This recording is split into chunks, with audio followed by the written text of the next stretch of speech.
when everyone complains about a Glock trigger, this is what they should be complaining about when it comes to a Glock trigger. All the other Glocks I have really good triggers. My Gen 5 has a good trigger. My Gen 3 has a good trigger. The Gen 4s have kind of a crappy trigger, but they're even better than this one. The trigger, again, on this gun, I hate. This is the first Glock I've ever owned, and I've owned a lot and shot a lot.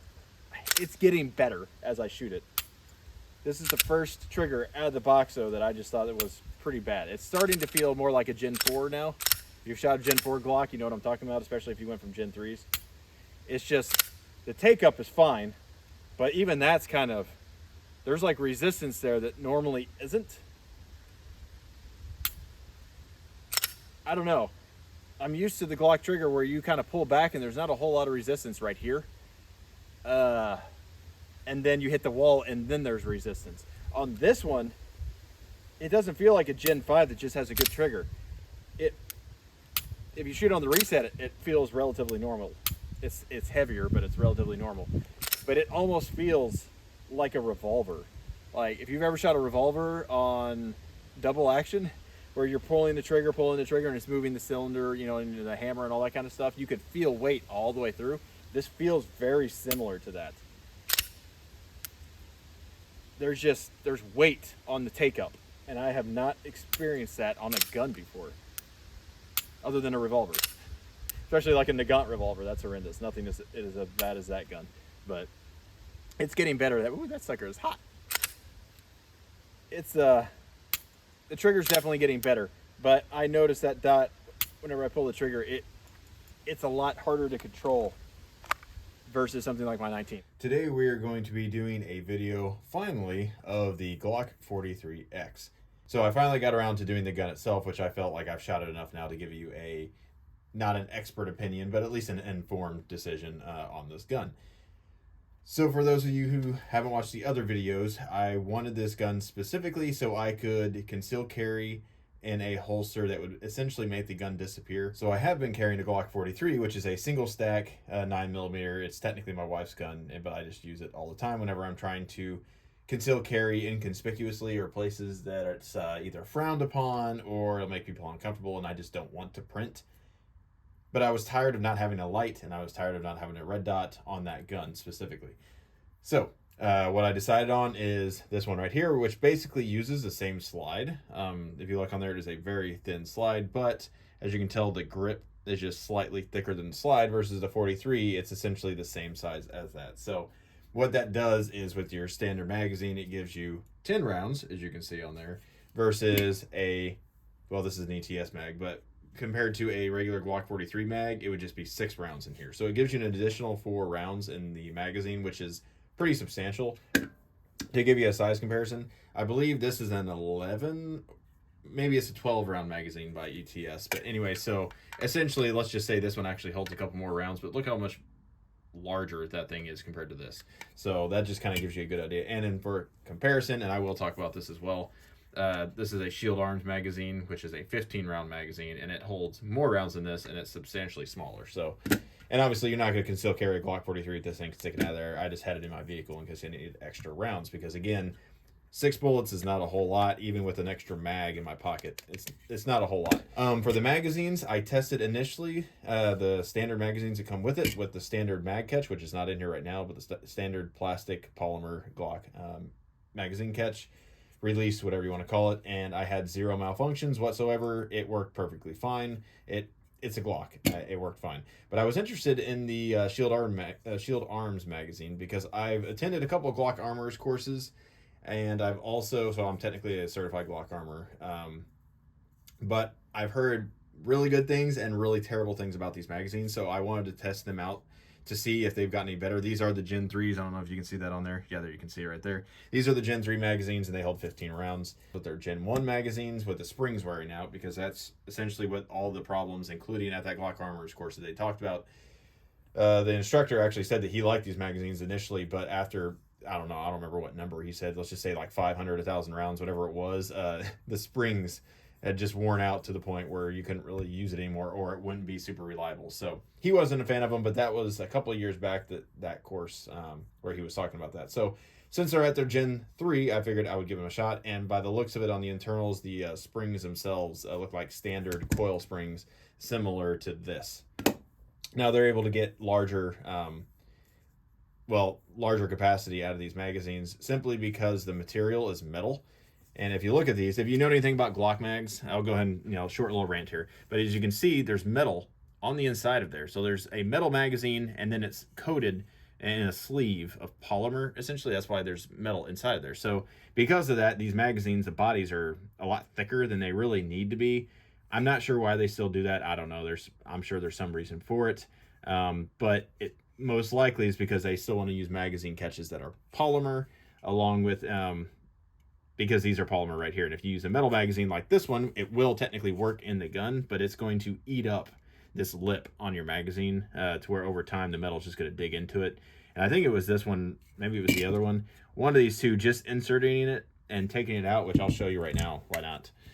Empty mag. But whenever you put it in, sorry, doing this off camera, it'll lock in there, but whenever you eject it, like, you kind of have to pull it out. It won't come out on its own, and you can see it's depressed right now, so I have to kind of pull it and overcome it. So I wouldn't suggest using polymer mags with this gun if you put the shield arms conversion kit in it where you can use these. Also, don't use the polymer magazine release with these either, because the same thing will happen. This will eat up your magazine catch. I did try to get Shield Arms to send me a couple magazines because they're not all that expensive. I think they're around like $25 if you find them on sale, maybe 30, something like that.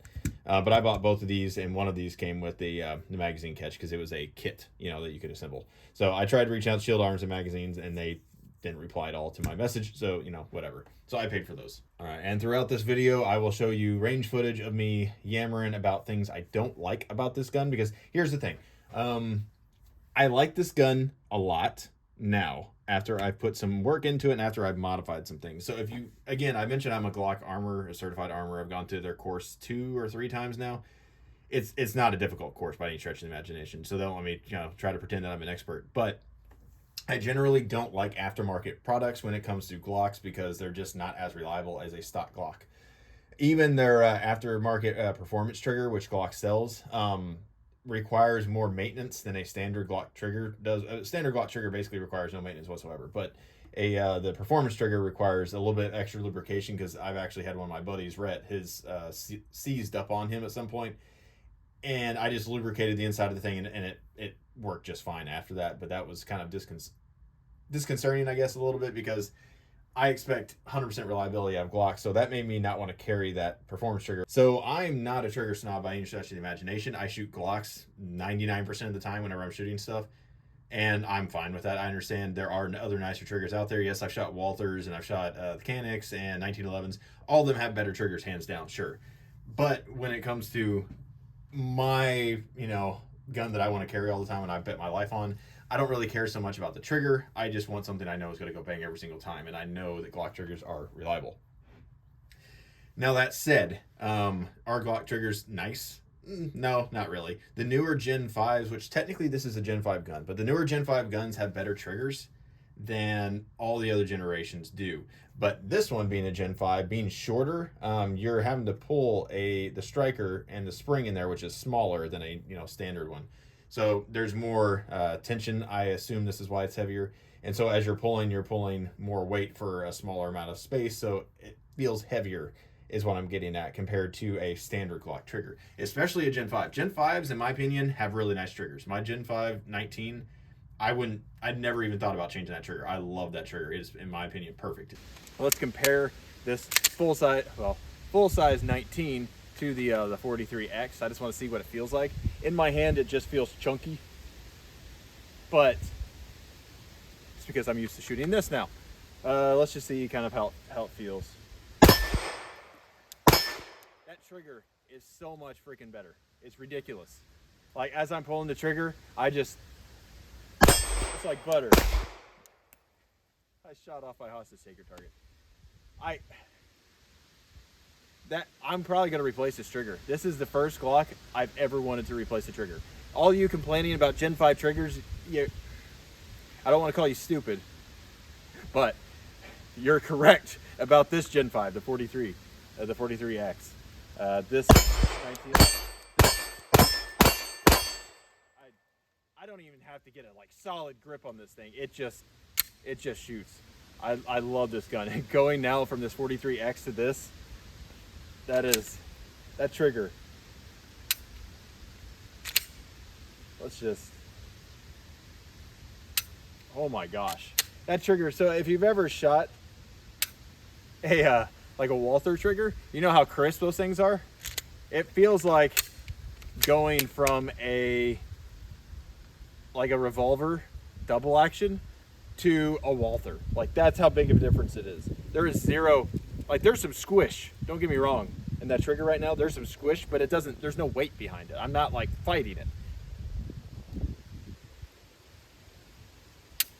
There's almost not even a distinguishable wall on this Gen 5. I didn't bring my Gen 3 out here, but the Gen 3's trigger has a more noticeable wall. This one is more of a solid pull through. There's not as much of a wall, but let me just switch here. I don't think, yeah, it's not. All right.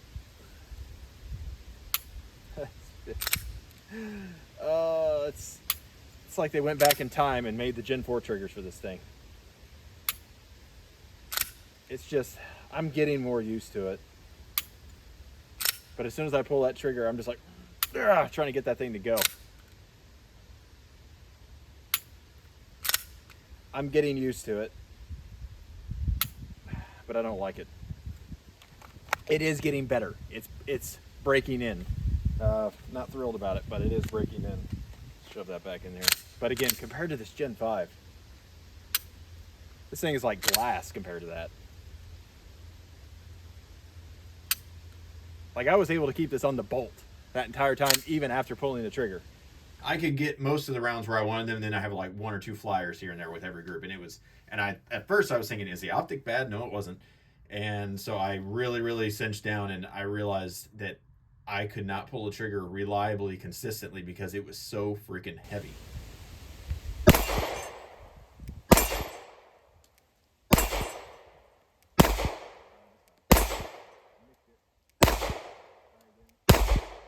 That was me. I'm rushing.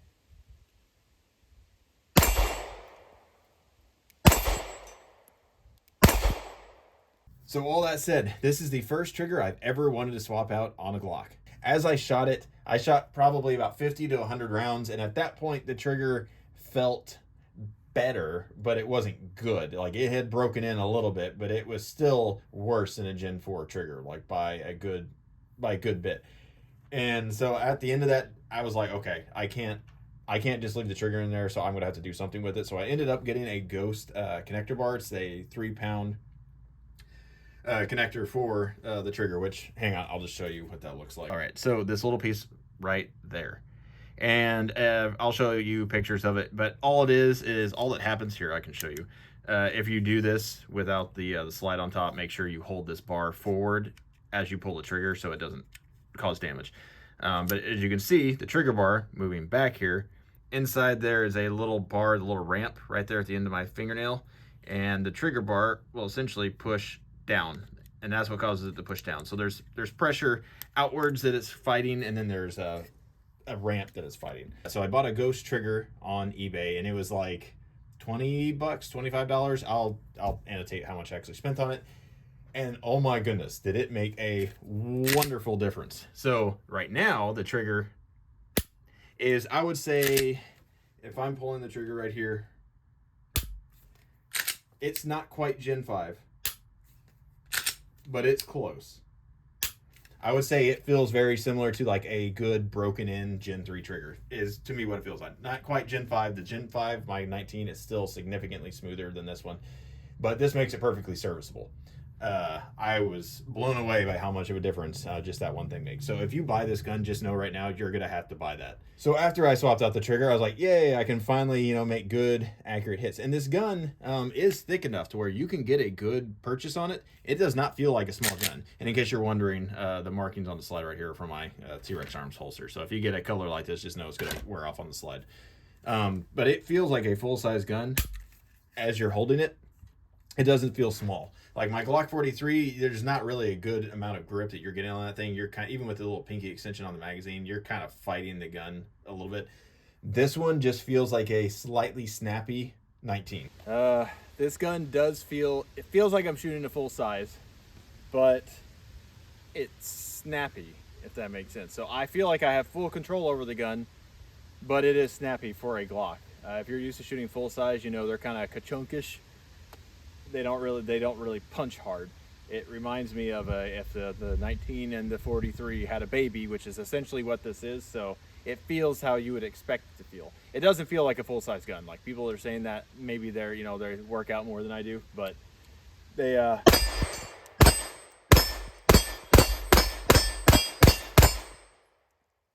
it's very controllable.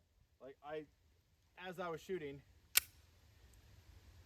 I was able to see that dot as I pulled the trigger.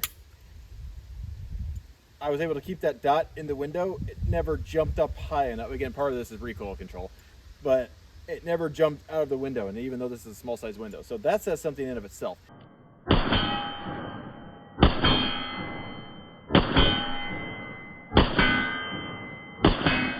So then I decided, okay, well, let's see about the Shield Arms magazines, because I was fine, honestly, with these 10 rounders.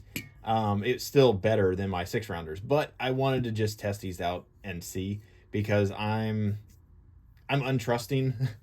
I'm untrusting of new things, and you can see on here they changed the dimensions, so like it has a hump right there and some little bumps on the back to make them, you know, the correct diameter thickness wise, so they'll fit in there.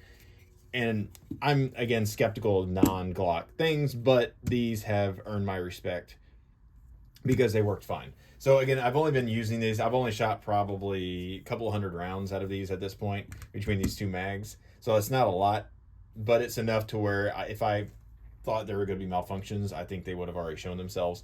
Now, how long the springs will last is, I'll kind of keep you updated as that goes, but considering they use normal springs in there now, or at least what it looks like normal springs, I think they'll probably be fine. So then I tested a whole bunch of old hollow points that I have. I had some Federal HST rounds that were kind of old and nasty, so I loaded them up, and I think I had close to 20 of those, or 19, something like that. And then I had about 11 rounds that were some Remington Golden Saber, and I loaded both mags up all the way, and I had one of the magazines I started with a round in the chamber, and then the other one I didn't have enough rounds to do that again and have a fully loaded mag. So I tested both mags, fired, full hollow points, everything cycled reliably. Then I went back to some full metal jacket and shot some more, and they worked just fine. So everything else about this gun I absolutely love. It conceals super well with the right holster. Again, I recommend the Werkz or the T-Rex arms. Both are good.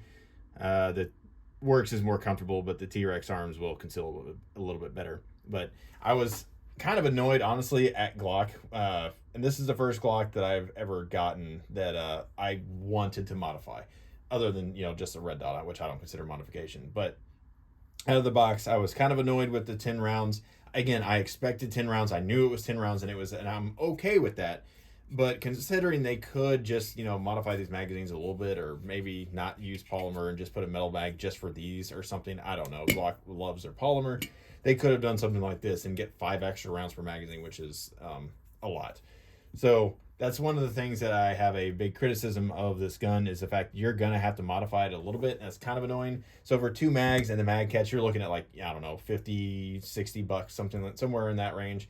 And then for the connector bar in there for the trigger, you're looking at another $25. So you're going to spend, with shipping, tax, all that kind of stuff, you're going to spend about another $100 to get this thing to where I would consider it a good carry gun. Because the trigger in of itself, honestly, I wouldn't have felt super confident. I'm just going to be straightforward. I would not have felt super confident carrying this gun with the trigger that I had in there, making a precise shot. For body shots, yeah, they'd be fine, probably out to 15 yards.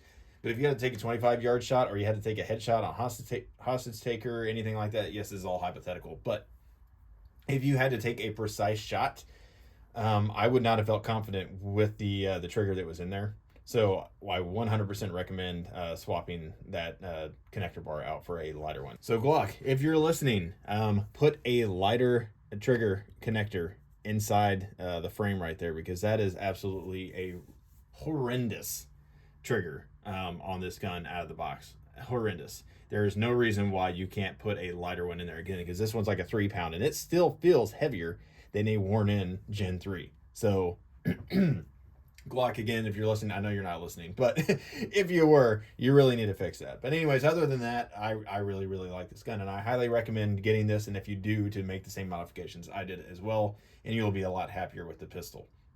Anyways, I hope y'all appreciate this video. If you like this kind of content, if you want more gun reviews, I'll try to do more gun reviews as I get more guns, but honestly, that's kind of expensive, and this channel does not make me money, so everything comes directly out of my pocket, and this is, again, just kind of a little side project that I do just kind of on my own time. It's just a hobby. So anyways, if you appreciate this, like down below, subscribe to the channel. Appreciate y'all watching, and I hope y'all have a good one.